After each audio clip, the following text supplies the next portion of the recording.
यदन्दाशुषे त्वमग्ने भद्रं करिष्यसि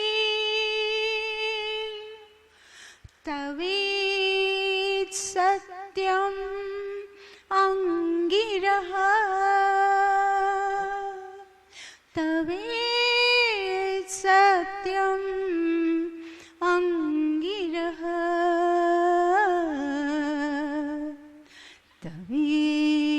तवेत्सत्यम् अंगिरः।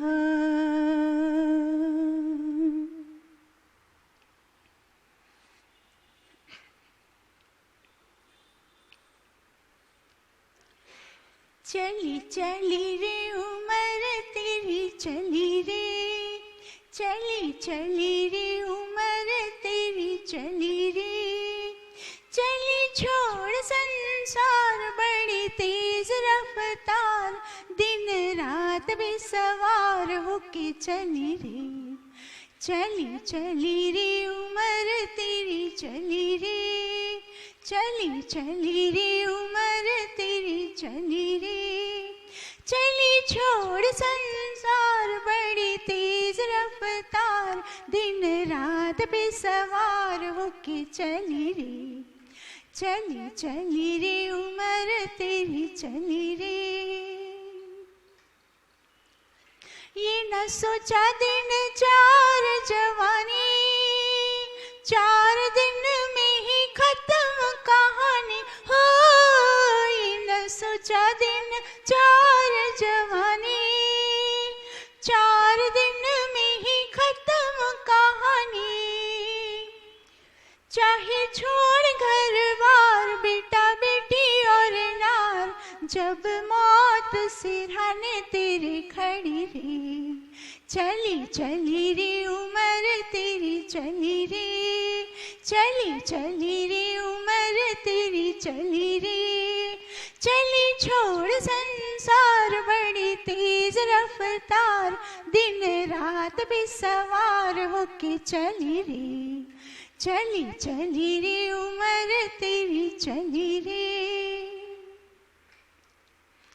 ये जगत मुसाफिर खाना, हुआ क्यों तो इसी पे दीवाना हो, ये जगत मुसाफिर खाना, हुआ क्यों तो इसी पे दीवाना, धोखे ठगियां कमाई सभी यहीं रह जाती, फिर आना ना होगा इस गली रे, चली चली रे उमर तेरी चली रे, चली चली रे उमर तेरी चली रे, चली छोड़ संसार बड़ी तेज रफ्तार, दिन रात बेसवार होके चली रे, चली चली रे उमर तेरी चली रे।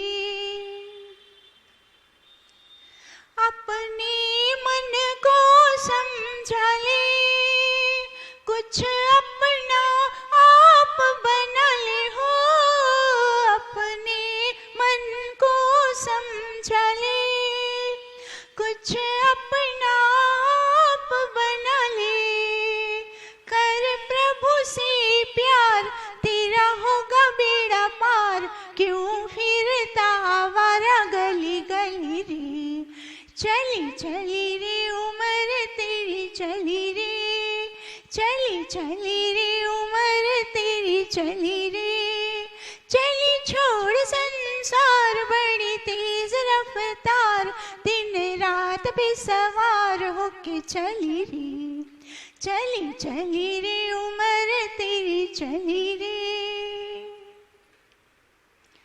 बिन प्रभु नाम कोई न सहारा, ऋषि मुनियों ने यही है पुकारा हो, बिन प्रभु कोई ना है सहारा,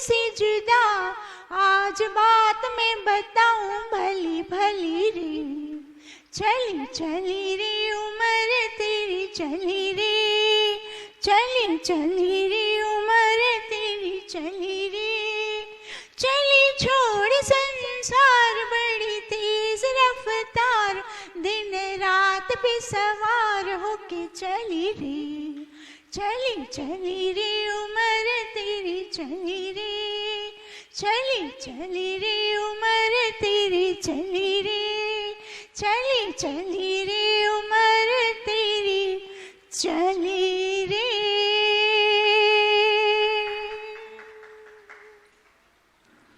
बस ये उम्र समय के साथ चलती चलती चलती जाती है। ये समय का जो घोड़ा है ना, वो सरपट सरपट भागता ही जाता है, वो एक क्षण के लिए भी रुकता नहीं। तो समय, जैसे समय चलता है तो वैसे हमारी आयुष्य का भी एक एक क्षण आगे बढ़ता जाता है। पर फिर भी मानव अपनी गफलतों में, इतना गफलत में सोया हुआ है, उसको कोई जरा भी चिंता नहीं, परवाह नहीं, भोगों में, विलासों में, दुनिया के आकर्षणों में, संसार के आकर्षणों में लिप्त हुआ और मजे से जिया जा रहा है। उसको किसी बात का, ये इतनी जो सारी कितनी सारी बातें हमने इस भजन में सुनी, तो ये जगत मुसाफिर खाना, एक दिन छोड़ के जाना है, पर ये बात किसी को ध्यान में ही नहीं आती। वो इस संसार को हमेशा रहूंगा, उसके सामने आंखों के समक्ष अपने परिवार के लोग चले गए, माता पिता चले गए, कई बार तो पत्नियां चली गई, कई बार पति चले गए, कई बार तो संतान भी चली जाती है, पर फिर भी मनुष्य को वो एकदम से जो वैराग्य आना चाहिए संसार के प्रति, वो वैराग्य नहीं आता। हाँ, 2-4 दिन, 15 दिन, 20 दिन, महीना रो पीट के और फिर वैसे का वैसा, जैसे कुछ हुआ ही नहीं था, जैसे मेरे जीवन में यह बात आने वाली ही नहीं है, वो फिर से वापस वैसे इसी संसार के राग रंगों में फिर रचपच जाता है। तो ऐसा असावधान, इसको कहते हैं असावधान मनुष्य, जरा भी सावधानी नहीं बरतता। और इस बात को जो महात्मा भर्तृहरि हैं, उन्होंने इतना अच्छे से वैराग्य शतक में उन्होंने श्लोक बताया है, श्लोक नंबर 16 वैराग्य शतक, इतना अति सुंदर बात बताई। देखिए क्या बताते हैं, व्याघ्रीव तिष्ठति जरा परितर्जयन्ति, रोगश्च शत्रव इव प्रहरन्ति देहम, आयु परिश्रवति भिन्न घटा दिवामभू, लोकस्थाप्य हितम अचरतीति चित्रम। अब इसका अर्थ क्या बताते हैं? पहली पंक्ति का अर्थ क्या है? व्याघ्रीव तिष्ठति जरा परितर जयंती। अब इसका अर्थ है शेरनी के समान भयभीत करने वाला बुढ़ापा सामने खड़ा है। बुढ़ापा जो है वो सबके लिए शेर की तरह दहाड़ता हुआ आता ही रहता है। तो इस तरह से शेरनी के समान भयभीत करने वाला बुढ़ापा सामने खड़ा है। फिर दूसरी पंक्ति में क्या बता दिया? रोगश्च शत्रव इव प्रहरन्ति देहम। तो क्या बताया? अनेक प्रकार के रोग शत्रुओं के समान शरीर पर आक्रमण कर रहे हैं।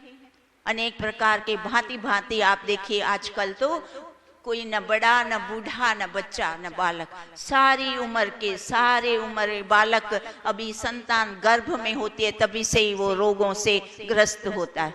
माता का तभी से ही डॉक्टरों के चक्कर चालू हो जाते हैं, ये औषधि, ये दवाई, ये आदि आदि। अर्थात कहने का तात्पर्य, तो आज का समय तो और भी ज्यादा भयंकर कि रोग तो पीछा ही नहीं छोड़ते, शत्रुओं की तरह आक्रमण करते ही रहते हैं। कभी कोई रोग, कभी छोटा, कभी मोटा, कभी कोई छोटी छोटी भी।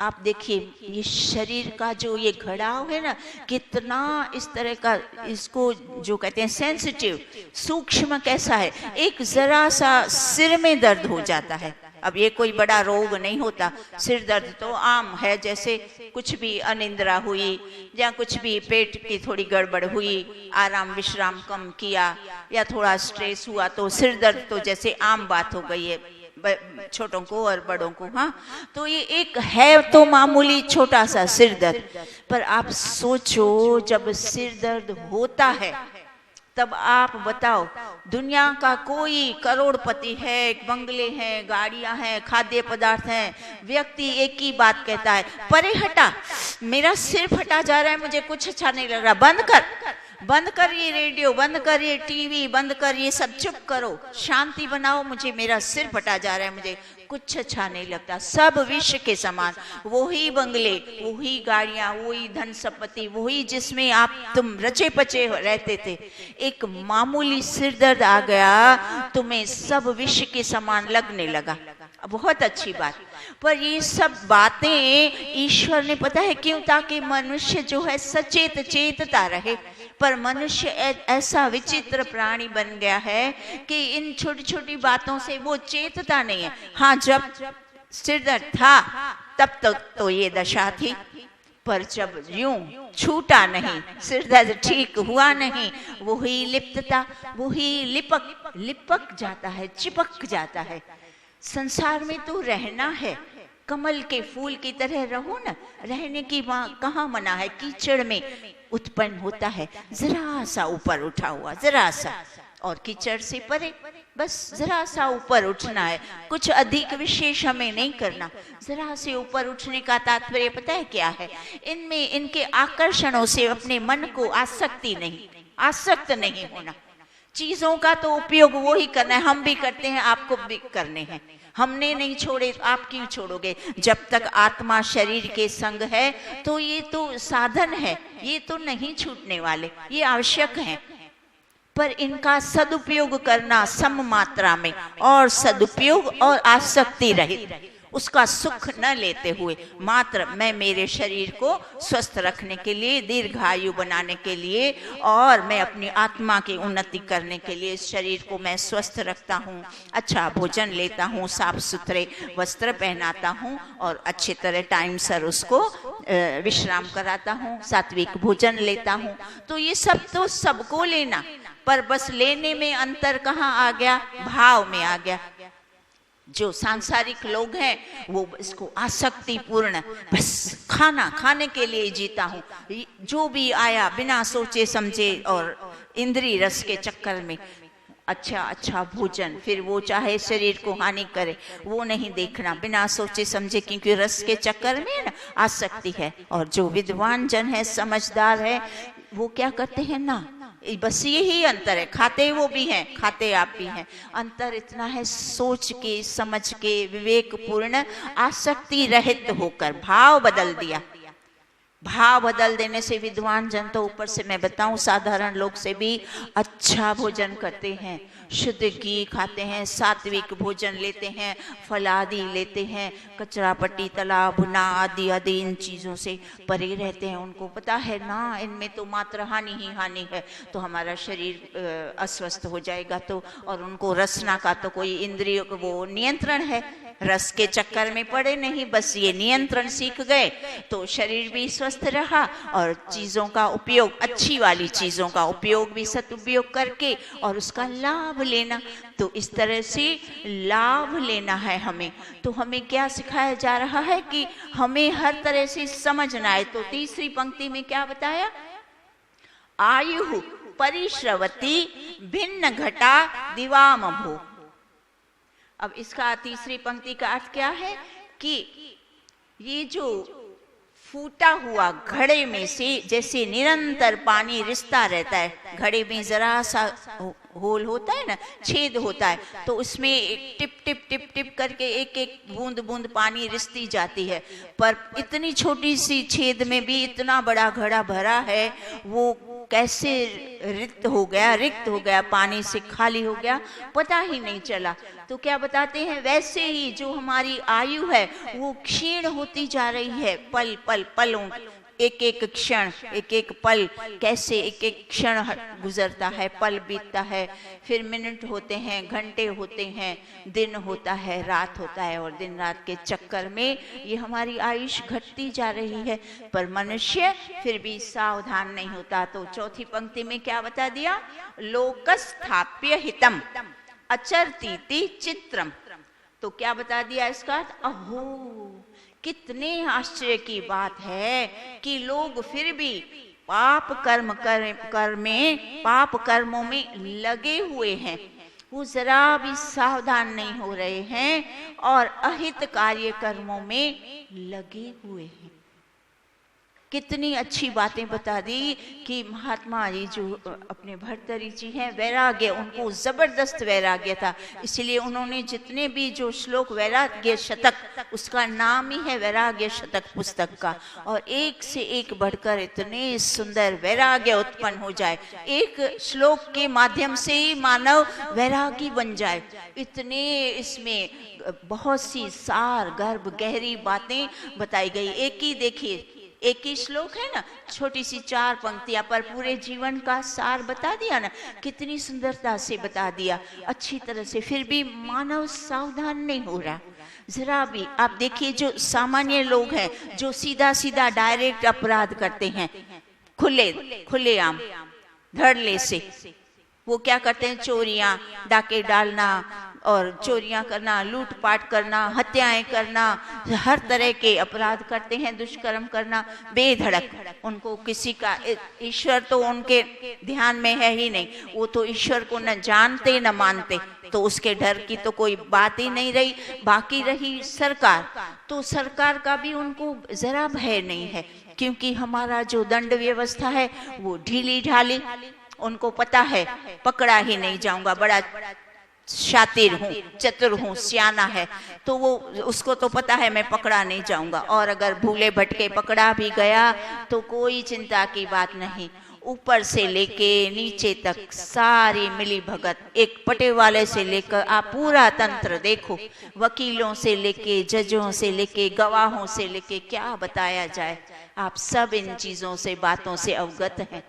बड़े बड़े अपराधी यूं चुटकी में आराम से छूट जाते हैं, और कई बार तो बेचारे एकदम निर्दोष व्यक्ति हमेशा सड़ते रहते हैं, उम्र भर जेलों में सड़े रहते हैं, या तो कई बार तो निर्दोषों को फांसी तक हो जाती है। तो इस तरह से यहाँ की सरकारों के अपराध, तो ये जो दंड व्यवस्था इतनी सी सक्षम है ही नहीं, ढीली ढाली है, तो लोग उसका, जो शैतान लोग हैं, जो दुराचारी लोग हैं, वो तो उसका भर भर के लाभ लेते हैं।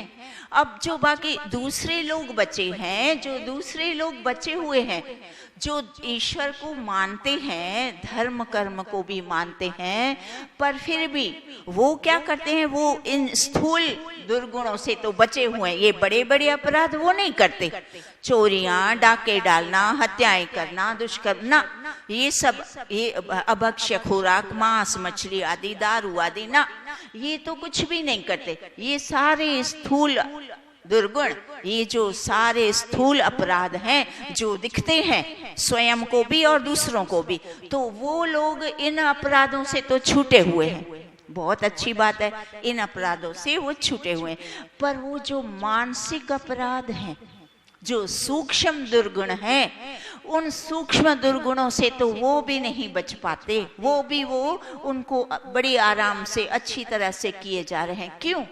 क्योंकि धर्म तो करते हैं, ईश्वर को भी मानते हैं, पर उसकी दंड व्यवस्था, न्याय व्यवस्था, उस पर उसको पूर्ण विश्वास नहीं है। उसको ये विश्वास ही नहीं है कि ये जो मैं कर रहा हूँ ये अपराध है, इसका मुझे दंड भोगना पड़ेगा।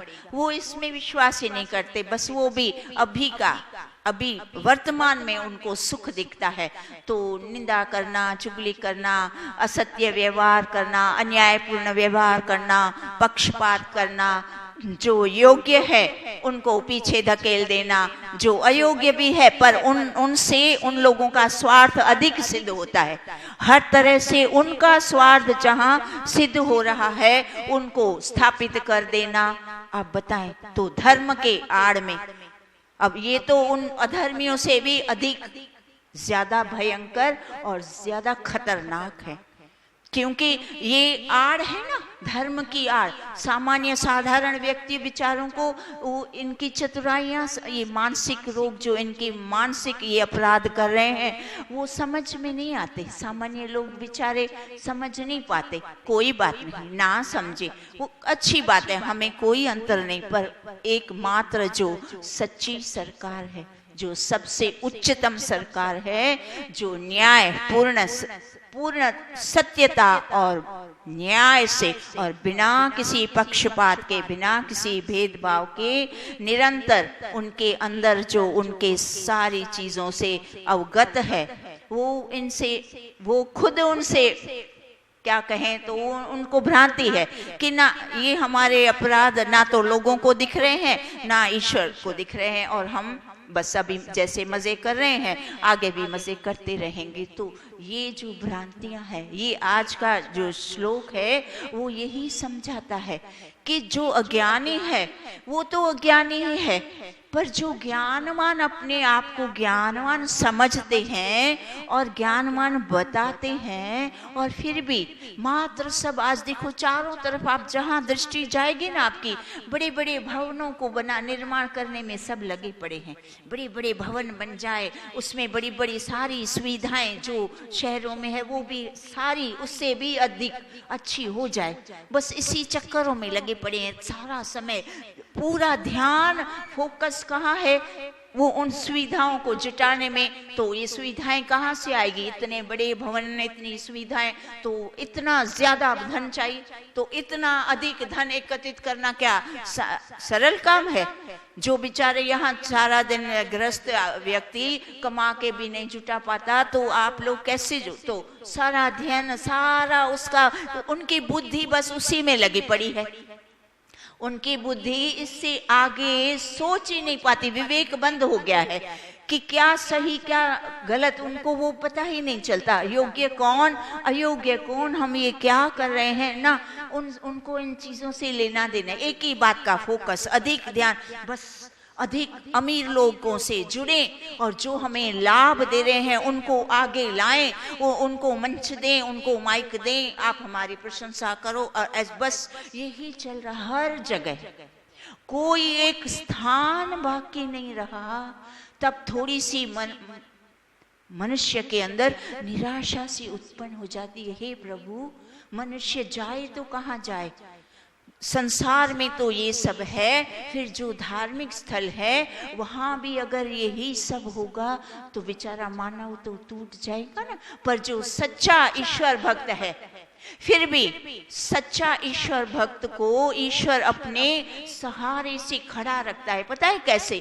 ईश्वर को, वो जो सच्चा भक्त है वो ईश्वर में पूर्ण विश्वास रखता है।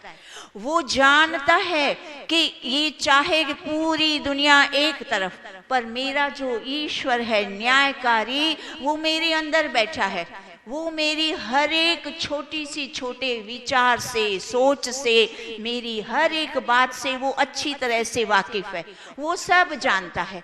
तो वो अंतर्यामी जब सब कुछ जानता है तो हम बड़े निश्चिंत, और हम क्या कहें, मैं मेरी बात करूं तो मुझे तो इतनी और अधिक निश्चिंतता आ जाती है। ऐसा व्यवहार देख के और अधिक ईश्वर के प्रति दृढ़ विश्वास और दृढ़ निश्चय ऐसा बन जाता है, और प्रेम उत्पन्न होता है, और भक्ति भी दृढ़ता से हो जाती है। मन एकदम से डाइवर्ट इस तरफ और आ जाता है, ना छोड़ो, हे प्रभु बस तू ही, समझ में आ गया, एक तू ही है हमारा सहारा, तू ही है सच्चा, तू ही है न्यायकारी, तू ही न्याय करता है, तू ही सब कुछ जो भी देने वाला। तो हमें क्या चाहिए? जो बेचारा सच्चा भक्त है ना, सच बताएं, उनकी तो कोई जरा सी कोई इच्छा तो उसने सारी खत्म कर दी, ऐश्वर्य तो बची नहीं। बस वो क्या चाहता है, मैं मोक्ष मार्ग पे मेरी आगे उन्नति हो। तो मोक्ष मार्ग की उन्नति के लिए ये जो साधन है, उस साधनों को पकड़े रखना। सबसे सर्वप्रथम साधन है हमारा शरीर, शरीर को स्वस्थ रखना। पूरा ध्यान हमें अपने ऊपर केंद्रित, सारी दुनिया की बात एक तरफ। वो क्या है? जागृति। वो जो हमें आंखें दिखाती है, बुद्धि दिखाती है, वो आवश्यक है। उसको हमारी आंखों ने देखा, बुद्धि ने स्वीकार किया, तब पता है क्या होगा? तब वैराग्य उत्पन्न हो जाएगा।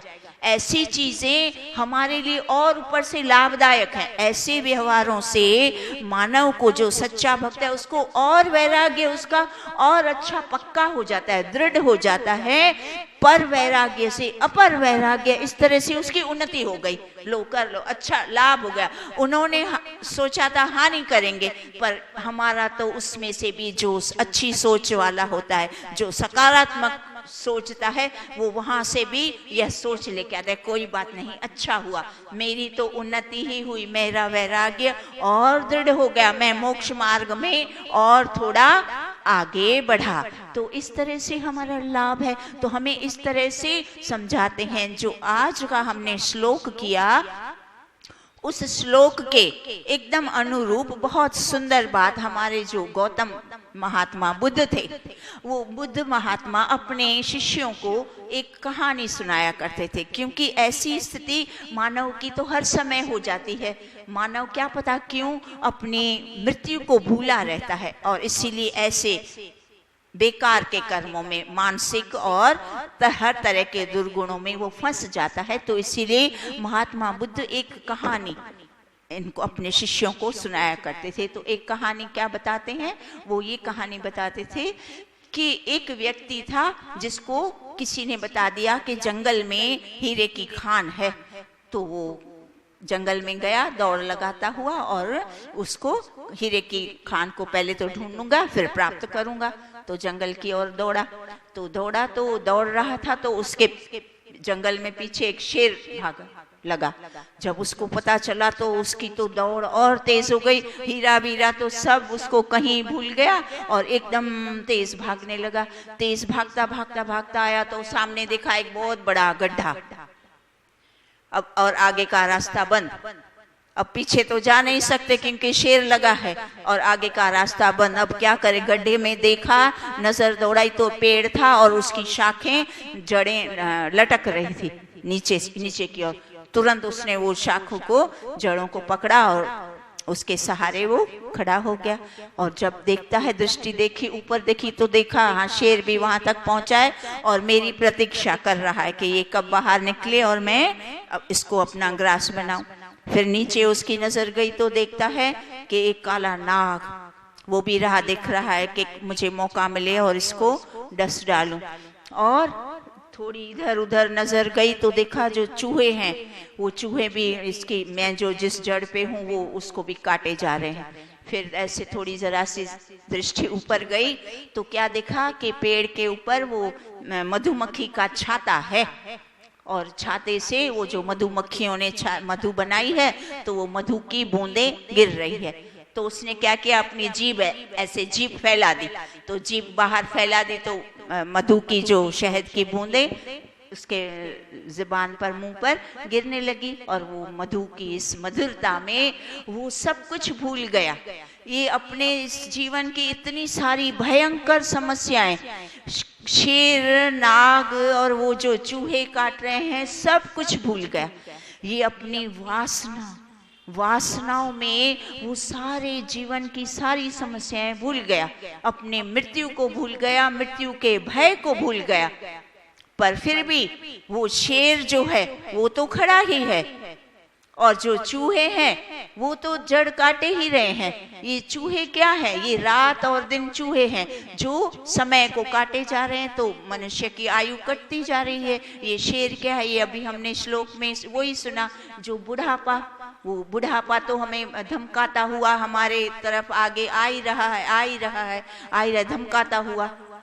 तो इस तरह से, और ये जो नाग सारे फण लगा के चारों तरफ से शारीरिक जो समस्याएं, रोग आदि हैं, फिर ये सारी जो अभी हमने कष्ट सुने कई बार, कितनी समस्याएं संसार में, शारीरिक समस्याएं, मानसिक समस्याएं और पारिवारिक समस्याएं, सामाजिक समस्याएं, धार्मिक समस्याएं, कोई एक जगह खाली नहीं जहां समस्या ना हो। तो सारे चारों ओर से व्यक्ति समस्याओं से घिरा हुआ है, पर फिर भी असावधान। बड़े आश्चर्य की बात आज वही बताई कि मनुष्य की विचित्रता, ये इतनी बड़ी विचित्रता कि इतना सब कुछ होते हुए भी मजे से बस खाओ पियो सो जाओ, जो होगा देखा जाएगा, इस तरह से उसका ये रवैया, उसके लिए हानिकारक हमारा समय हो गया। ओम देव शांतिरंतरिक्षम शांति पृथ्वी शांति रापः शांति रोषधयः शांति वनस्पतयः शांतिर्विश्वे देवा शांति ब्रह्म शांति सर्वं शांति शांतिरेव शांति सामा शांतिरेधि। ओम शांति शांति शांति। सर्वेभ्यो नमः। आप सबका बहुत बहुत धन्यवाद।